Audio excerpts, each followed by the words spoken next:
Assalamu alaikum wa rahmatullahi wa barakatuh. Bismillah ar-Rahman ar-Rahim.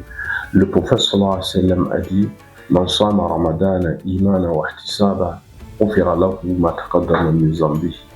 Celui qui jeûne Ramadan avec foi et espoir verra ses péchés pardonnés. C'est un hadith qui se trouve dans les Sahih. Mes frères et mes sœurs, la dernière fois nous avons parlé des règles du jeûne et nous parlons de ceux qui sont dispensés. Nous avons une première partie de dispensés que nous disons qui sont des dispensés temporaires. Et parmi ces dispensés, il y a le malade et le voyageur. Le malade ici, c'est la personne qui, durant le mois de Ramadan, tombe malade pour une raison, une cause ou une autre. J'ai le palu, j'ai une rage dedans, etc. Et qui m'empêche de jeûner 1 ou 2 jours durant le mois de Ramadan.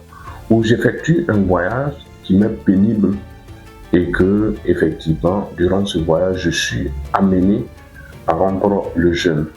Donc, ces personnes laissent des jours de jeûne et après le mois de Ramadan, les personnes vont compenser.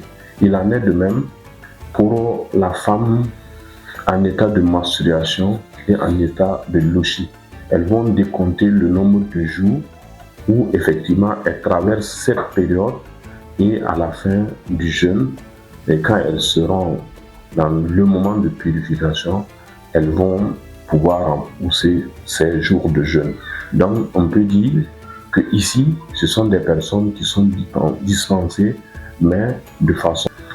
Deuxième type de dispensé, il y a les femmes qui allaitent ou qui sont enceintes et qui craignent pour elles-mêmes, qui craignent pour le bébé ou qui craignent en même temps pour l'enfant et le bébé.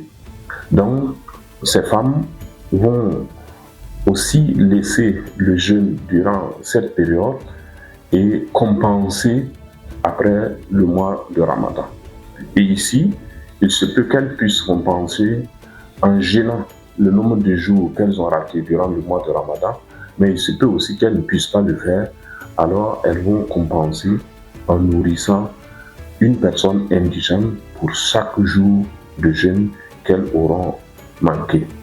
Enfin, il y a les dispensés de façon définitive. Et ça, ce sont les personnes âgées et les personnes qui souffrent d'une maladie chronique et dont leur médecin traitant, qui est de bonne foi, leur dit que leur état ne leur permet pas de jeûner. Ces personnes, il est indiqué que pour chaque jour de jeûne, elles paient une compensation en nourriture. Et la compensation en nourriture, évaluée au temps du prophète sallallahu alayhi wa sallam, c'était le moud. Pour aller concrètement, le moud, c'est la moitié de ce que nous donnons en zakat al-fitr.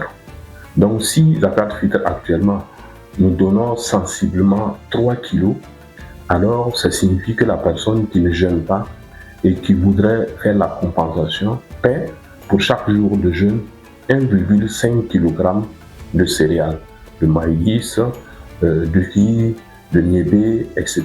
pour chaque jour de jeûne ou sa valeur en argent. On peut estimer entre 500 et 750 000 francs par jour pour chaque jour que la personne n'a pas jeûné. Donc voilà les dispositions pour ce qui est de ces règles de dispensés. Qu'Allah subhanahu wa ta'ala accepte notre jeûne. Et je finis en disant qu'il est bon de dire cela surtout aux malades et aux personnes âgées et aussi aux femmes enceintes.